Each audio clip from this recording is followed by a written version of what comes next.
Olá, prefiro manter meu nome em sigilo, mas posso falar para todos quem eu sou hoje e o que faço. Pois hoje sou um homem de 65 anos de idade e o que faço é algo muito importante. E se trata de uma grande missão, de salvar almas nesse mundo.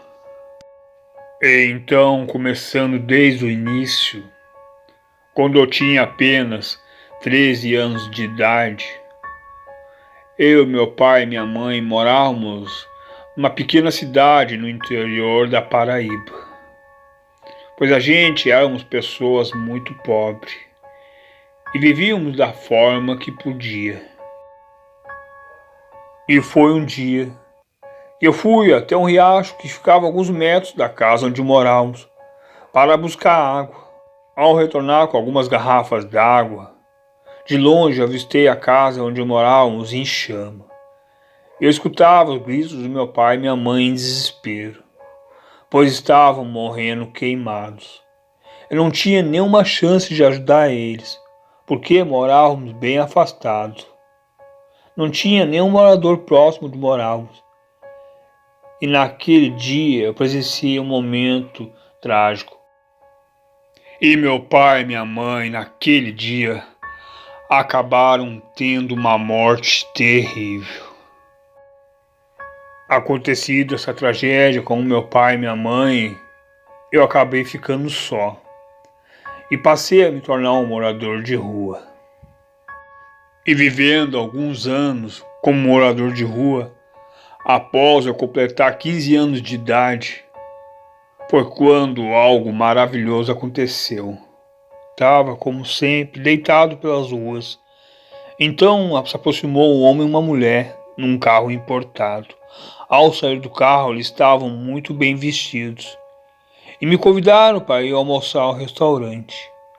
Como estava com muita fome e sede e sempre fui muito rejeitado pelas pessoas, ao pedir algo para comer, eu não pensei duas vezes.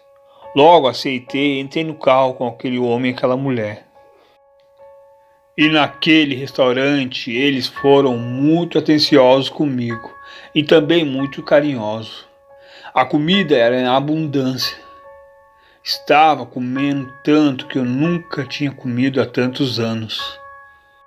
E eles me fizeram uma proposta maravilhosa, de eu ter a oportunidade de sair das ruas, de eu possivelmente morar com eles, como um garoto de 15 anos ter uma vida normal, ter meu próprio quarto, minhas roupas, meus objetos pessoais e ir para a escola.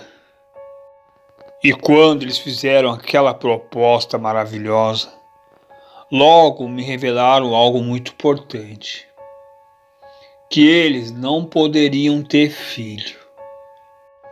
E haviam procurado as melhores clínicas no Brasil, mas nenhum médico conseguiu resolver esse problema. Então eles perguntaram se eu aceitava ou não. Naquele momento eu logo aceitei e percebi que eu era algo que estava faltando para completar a vida deles, que eles eram algo que estava faltando para completar a minha vida. Então, vivendo com essas duas pessoas, que eram considerados como pai e mães meus naquele momento, eu estava tendo uma vida maravilhosa. Uma vida de um garoto de 15 anos, uma vida normal, de ter um lar, de ir para a escola. E ao passar de alguns anos, eu estava no exército, cumprindo o serviço militar. Eu estava formado como um fuzileiro. Era algo que eu adorava muito. Cumprindo algum tempo o serviço militar, eu retornei para casa.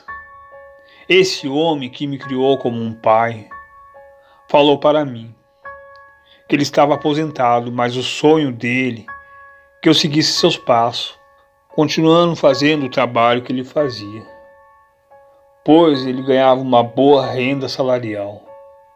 mas eu nunca soube qual era o tipo de trabalho dele.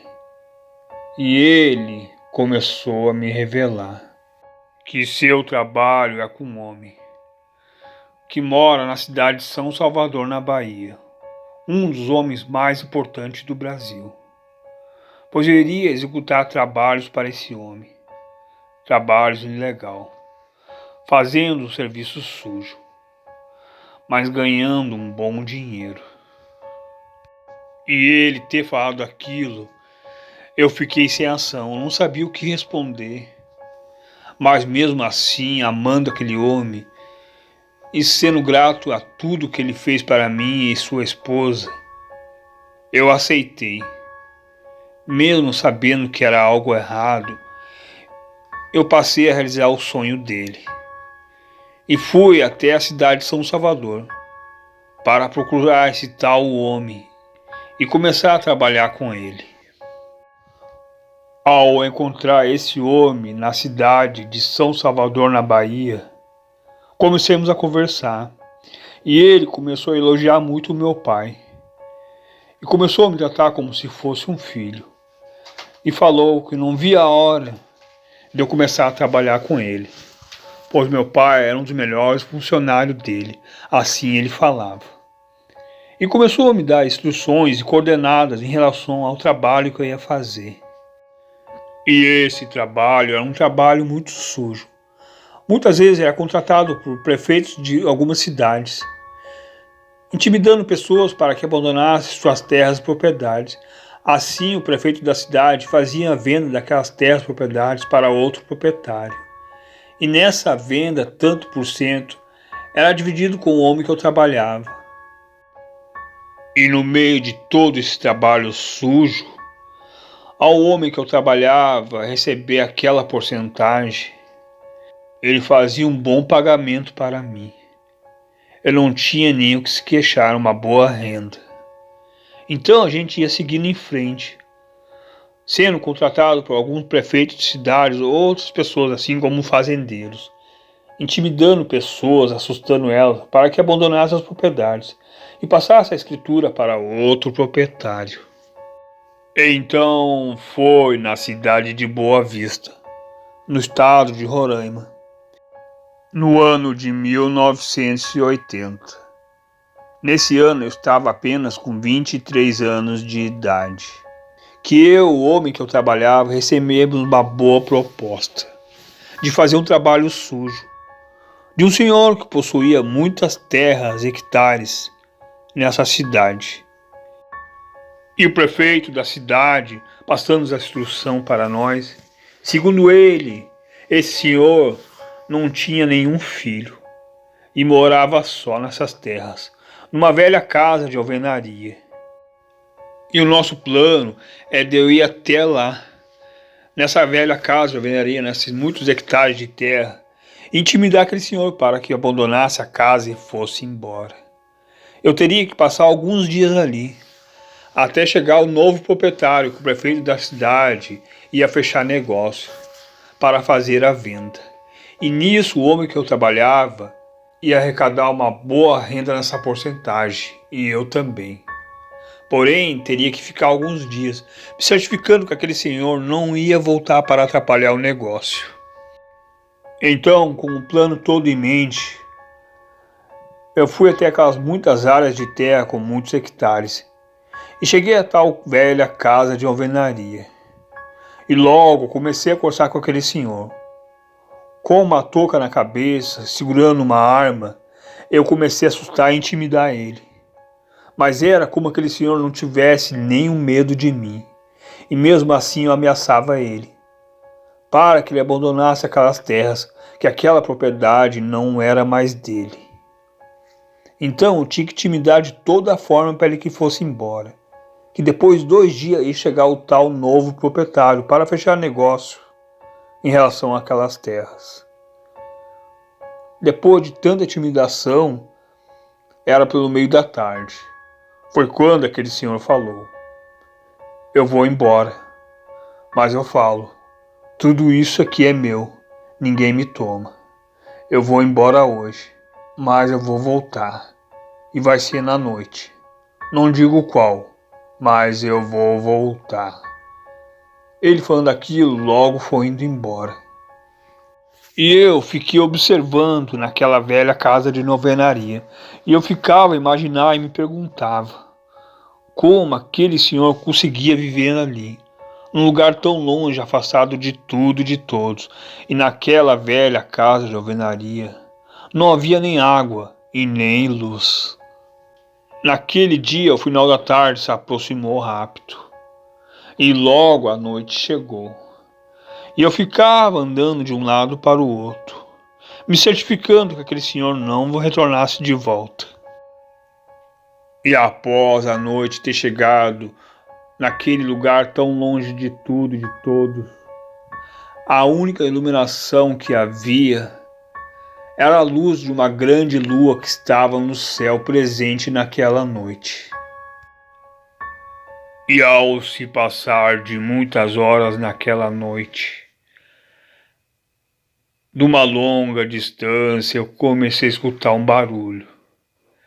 Era um barulho de um rosno, mas era algo tão bizarro e tão assustador que eu nunca tinha presenciado em toda a minha vida. Como um fuzileiro, naquela noite, eu estava sentindo medo. Era algo profundo que estava vindo de dentro de mim, um medo que eu nunca tinha sentido na minha vida. Eu já estava imaginando daquele rugido que se tratava não era algo desse mundo. Era algo que estava vindo no meu encontro. Estava vindo para lutar comigo. Como um fuzileiro do exército eu já imaginava. Era algo que estava pronto para confrontar comigo.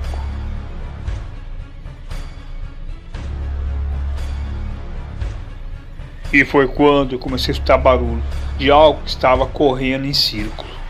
Ele estava correndo ao redor de mim, mas eu não conseguia ver bem o que era, pois corria muito rápido. Pois eu comecei a olhar para uma direção. Então comecei a escutar um barulho que estava vindo bem atrás de mim. Ao me virar, eu tive uma imagem assustadora. Aquilo era algo bizarro, algo maligno. Era algo enorme, com traças de um homem e traças de um lobo. Ele deveria ter quase uns 3,5 metros de altura. Estava em pé só me observando. Naquela hora eu não sabia o que fazer. Eu não sabia se eu corria ou atirava com a arma que estava. E ele ficava a me observar.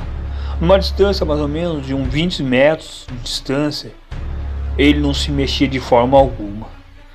Os seus olhos ficavam olhando em minha direção.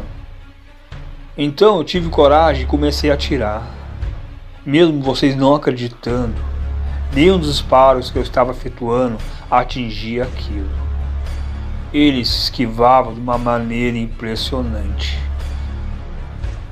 E foi quando chegou um certo ponto naquele momento que eu não conseguia mais disparar aquela arma.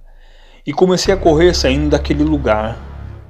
De longe avistei uma luz, que seria alguma casa de algum morador.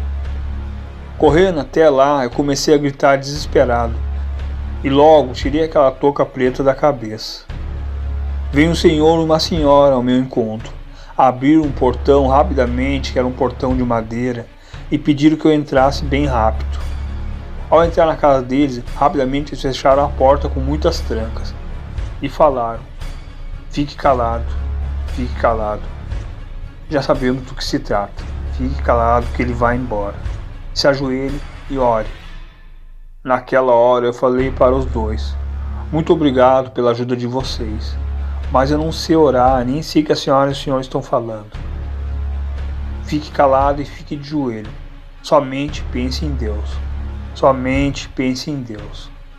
Mas eu, como tive uma tragédia na minha infância, nunca pensava em Deus. Mas naquele momento eu comecei a pensar em Deus, pois eu não sabia orar, não sabia fazer nenhum tipo de oração. Mas mesmo assim, junto com eles, eu continuava de joelho e eu continuava pensando em Deus. E a gente ali de joelho, aquele senhor e aquela senhora orando, escutávamos o barulho daquele monstro, rosnando lá fora. Depois de um tempo ele parou de rosnar. Aquela senhora, aquele senhor falaram para mim: levante bem devagar, não faça muito barulho. A gente acha que ele já foi. Fique calmo, logo vamos explicar para você o que está acontecendo. E continuamos alguns minutos em silêncio. Foi quando aquele senhor olhou para um relógio que estava na parede da sua casa. E olhou para mim de volta e falou: rapaz, pode ficar tranquilo. O sol daqui a alguns minutos vai levantar. E ele já está indo embora. Ele não vai mais perseguir você. Pode ficar tranquilo. Mas não volte mais nesse lugar. E depois de algumas horas, realmente aquele senhor estava certo. O sol já estava nascendo, já estava amanhecendo. Naquela hora, muito alegre e meio emocionado, eu agradeci a eles e pedi muito obrigado. E eles falaram: não agradeça a nós, agradeça a Deus. Deus tem um plano na sua vida, rapaz.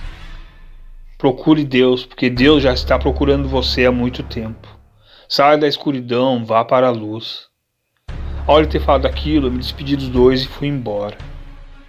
E me retirando da casa daqueles evangélicos que me ajudaram, eu não quis ficar mais naquele lugar.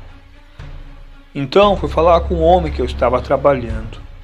E falei para ele que eu não queria mais trabalhar com aquele trabalho sujo. Mas eu não contei a história que tinha acontecido. Então ele aceitou a minha dispensa. E logo efetuou um bom pagamento para mim. Pois eu retornei para o estado da Paraíba, a cidade onde eu estava morando, com um homem que me criou, que era como se fosse meu pai. E comecei a contar toda a história para ele e para a mulher que eu considerava como mãe. E eles acreditaram na minha história. E falaram que muito poucas pessoas, mesmo que eu contasse, não iam acreditar. Que eles falaram que essas coisas existem, estão vagando pelo mundo. Alguns têm o privilégio de ver isso, alguns não. Que ele mesmo, uma vez, teve uma experiência com isso. Uma história meio parecida que eu estava passando. Após tentar intimidar um morador que morava bem isolado num sítio. Mas ele não quis terminar a história e perguntou para mim: essa coisa não feriu você? Eu falei que não. Ele continuava a me olhar de uma maneira apreensiva e falou: tira a camisa, vamos ver, não tem nenhum arranhão, nada. Eu ficava sem entender e ele seguia a falar: tira a camisa. Então eu tirei a camisa e mostrei para ele. Ele me observou de toda parte e falou: estou tranquilo, agora sei que você está bem. Eu tenho uma coisa muito importante para lhe falar. Aquilo que tentou atacar você é um lobisomem. Se ele tivesse arranhado você, você ia portar a maldição. Então ele logo falou: eu peço desculpa. Já que você não quer continuar com esse trabalho, é algo a qual não me orgulho. Estou me sentindo mal ao envolver você nisso. Você não precisa continuar. Mas você pode continuar sendo como se fosse nosso filho. E eu continuava a morar com eles, a vida seguia normalmente. Depois de alguns anos eu passei a frequentar a igreja evangélica. E conheci a palavra do Senhor. Pois não me orgulho do meu passado, embora o homem me criou com muito amor e carinho. Eu estava seguindo o caminho errado, eu estava na escuridão. Da escuridão eu segui para a luz. Fui salvo naquela noite por Deus, pelo nosso Senhor, o Criador. Hoje eu sou um pastor. Tenho a missão de salvar almas que não caem em mau caminho, assim como eu caí no meu passado. Mas tenho algo muito importante a falar para vocês. Ei, você ouvinte, eu deixo uma mensagem. Você que não acredita na palavra do Criador do nosso mundo, do Criador dos animais, do ser humano. Além do Criador, há coisas que vagam essa terra, coisas malignas e perversas, que andam sob parte de humano e parte de besta. E esse foi o meu relato. O criminoso e o lobisomem.